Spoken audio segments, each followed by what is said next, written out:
Please look at the screen.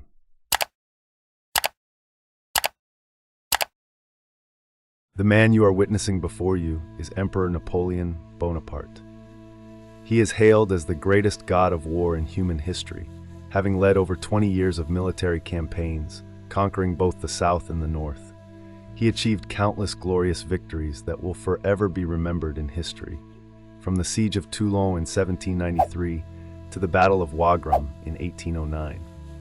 But above all, nothing can compare to the battle that History EX wants to introduce to you in today's video.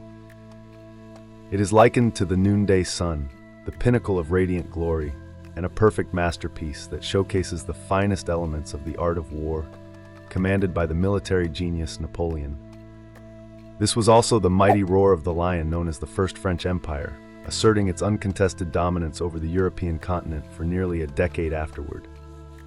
Yes, we are talking about none other than the Battle of Austerlitz in 1805, the legendary war of the three emperors that shook Europe. To understand the immense significance of this battle in European history, we need to rewind to a year before it took place. On Sunday, December 2, 1804, at Notre Dame Cathedral in Paris, Napoleon Bonaparte officially ascended to the throne of France, taking the imperial title of Napoleon I. This event marked the beginning of a decade of unending conflicts across Europe, devastating every inch of the continent and causing the deaths of millions. 8 months later, the French Empire and its ally Spain were in the midst of a war with Britain. However, due to the absolute naval dominance of the British Royal Navy, Napoleon realized that he could not lead an invasion across the English Channel to conquer the island nation. Meanwhile, the British, understanding that they stood no chance of defeating the French army on land, sought to prevent any land invasion.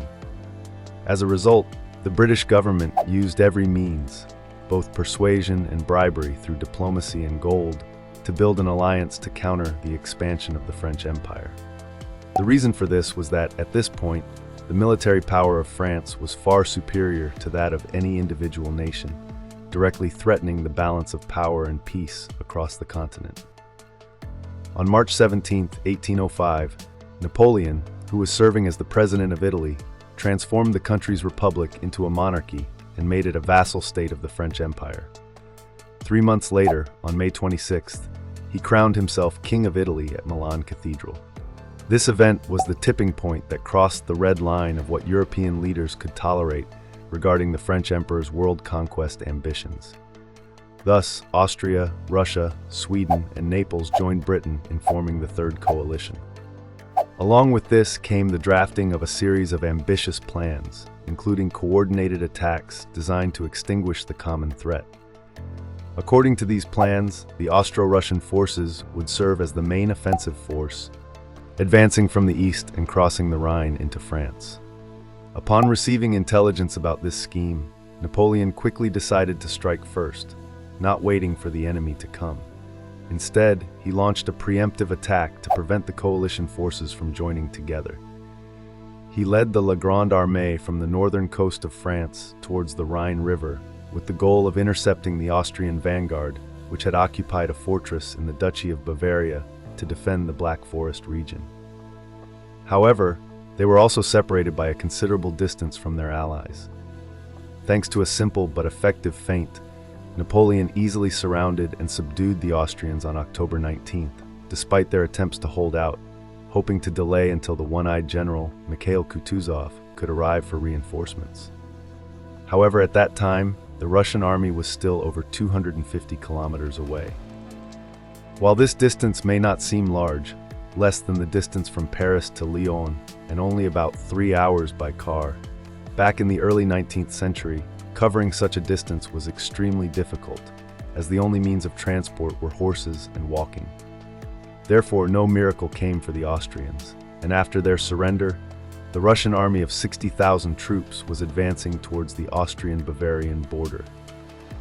As a seasoned and cautious commander, General Kutuzov, after hearing of his allies' defeat and knowing his Russian troops were exhausted after a 1,500-kilometer march, understood that he did not have enough strength to face Napoleon alone.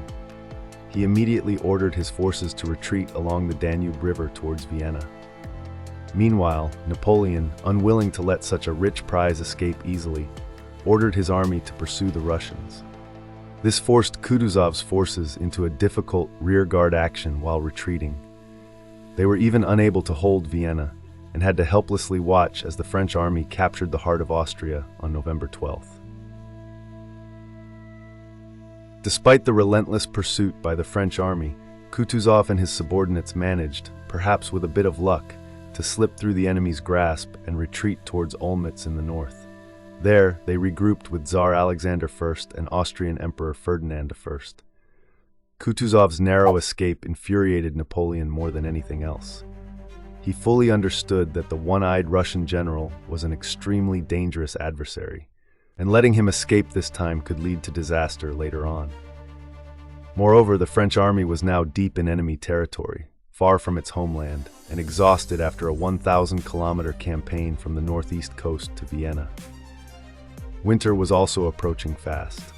Therefore, what Napoleon needed most at that moment was a swift and decisive victory to shatter the coalition's strength. To achieve this goal, the French emperor laid a sophisticated psychological trap.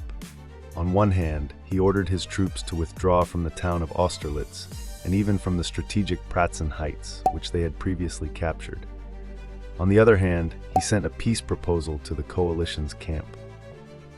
Faced with such signs of weakness, Tsar Alexander, the supreme leader of the coalition, lost his composure and quickly concluded that the French army was in a dire situation.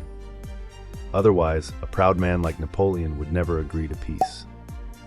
Dismissing the advice of the veteran General Kutuzov, who urged continued retreat to lure the French deeper into the continent, the Tsar and other generals became overconfident and decided to launch an offensive to destroy the enemy, thinking they had Napoleon trapped.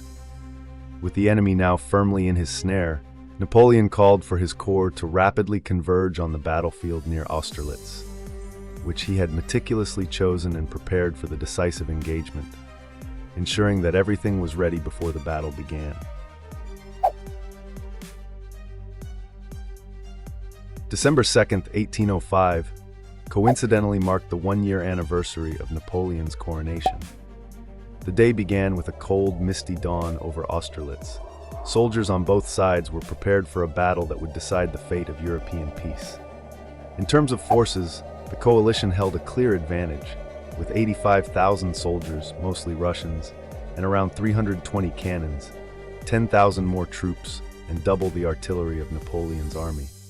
Even within the small French force, the Third Corps was still en route to the battlefield and had yet to arrive. Not only did the coalition have superior numbers, but they also held the strategic Pratzen Heights, from where they could overlook the entire 11-square-kilometer battlefield and easily bombard the French in the lowlands below. On top of these advantages, Tsar Alexander and his generals had another reason to feel confident. From their perspective, the enemy's commander-in-chief appeared to have lost his sharpness, concentrating his troops mainly in the center and on the left flank, while the right flank was spread thin, like a line of reeds. Spotting this weakness in Napoleon's deployment, the coalition's staff officers devised a bold, rapid assault plan. They would launch a massive attack, using overwhelming numbers to punch through the weak French right flank, and then roll up the enemy like a snowball, destroying them entirely. At exactly 7 a.m., the Austrian vanguard launched an attack on Sokolnitz, located on the far right flank of the French positions. Despite being outnumbered by the enemy, Napoleon's warriors fought with extraordinary courage and determination. However, they were eventually pushed back. Just at that moment, the French Third Corps made a sudden appearance after a lightning-fast march, covering 112 kilometers in just 2 days, arriving in time to support their comrades. The flames of battle at Telnitz flared up fiercely, spreading to the nearby village of Sokolnitz. By around 9 a.m., the infantry brigade of the Third Corps had successfully retaken Telnitz. However, they still had to fight against a 2-to-1 disadvantage and were once again forced to abandon the village when Austrian light cavalry joined the fray. Meanwhile, most of the Third Corps had been redirected to Sokolnitz, where they managed to hold their position, pushing the battle there into a deadlock. This was exactly what Napoleon had planned. The enemy had attacked, and they attacked the right flank as he had hoped. The Third Corps had arrived at just the right moment, neither too early nor too late, combining with the thin forces on the right flank to create a perfect decoy, pinning the enemy's left wing in place. At this point, like sparrows unable to comprehend a phoenix, the Allied forces had yet to realize that they were mere children in the palm of the god of war.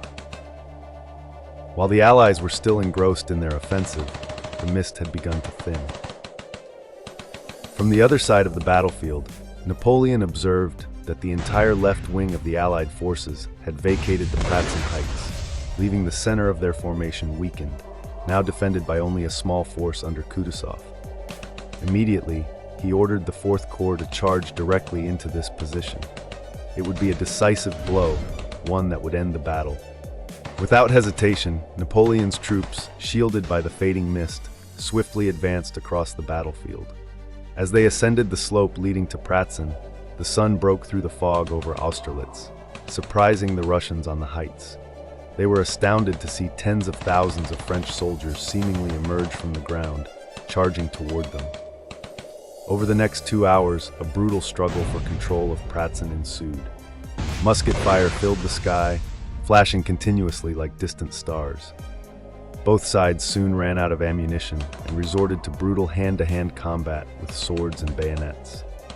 By 11 a.m., the disciplined and battle-hardened French forces had successfully seized the heights, delivering a sharp blow that split the enemy formation in two.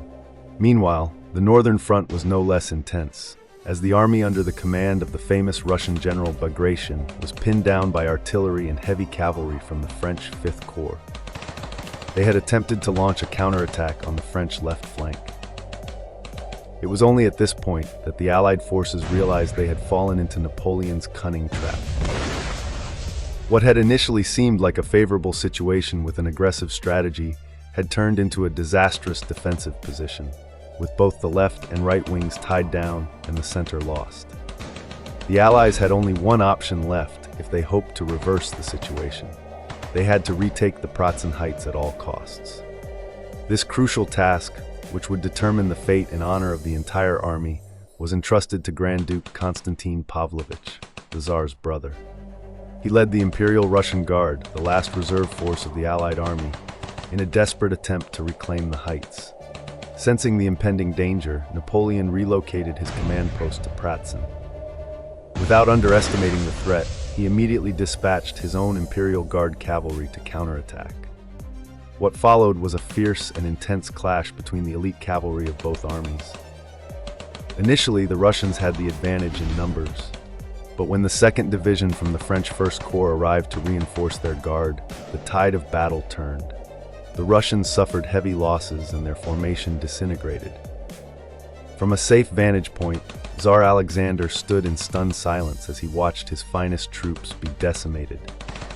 Realizing that the situation was beyond recovery, he ordered a retreat. On the northern front, the Allied heavy cavalry arrived to support Bagration and engaged in fierce combat with the French cavalry. Sensing the enemy's overwhelming numbers, Napoleon's cavalry withdrew behind the infantry lines and called for reinforcements from 2 armored cavalry divisions. Together, they coordinated with the Fifth Corps to launch an all-out assault on the enemy forces. After a hard-fought battle, the Allied forces in the north were driven off the battlefield.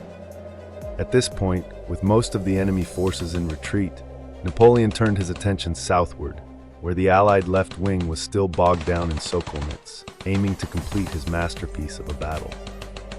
Napoleon ordered 4 divisions to strike the enemy from the rear, aiming to encircle and cut off their escape route. It was only then that the Allied left wing realized the dire situation they were in. Surrounded from the east, west, and north, their only remaining escape route was across the frozen Satchin Pond to the south. From a high vantage point, Napoleon ordered his artillery to bombard the ice on the pond, sending hundreds of Allied soldiers and dozens of cannons plunging into the freezing water. By around 4 p.m., the last thunderous booms of the cannons had fallen silent. the Battle of the Three Emperors had officially come to an end. Napoleon's victory at Austerlitz was like a powerful punch, shattering the third coalition of nations opposed to the French Empire. After the battle, the Russians retreated to their homeland in shame, while Emperor Francis I of Austria was forced to sign an unequal peace treaty. Under its terms, Austria had to pay France 40 million francs in war reparations and cede several territories in exchange for peace. This battle is considered by many historians and military scholars to be one of the most glorious achievements in Napoleon's more than 20 years of military command, a masterpiece that deserves eternal recognition in military history. It stands as an everlasting epic, showcasing the genius of the god of war, his ability to manipulate the enemy, deploy troops swiftly, assess the situation, and seize opportunities to deliver decisive lethal blows.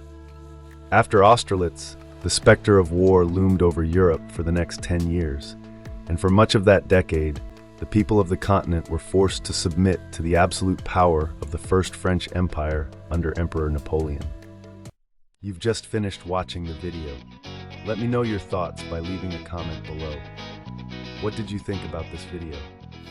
If you enjoyed it, please like, share, and don't forget to subscribe to History EX and hit the notification bell so you won't miss any exciting upcoming content.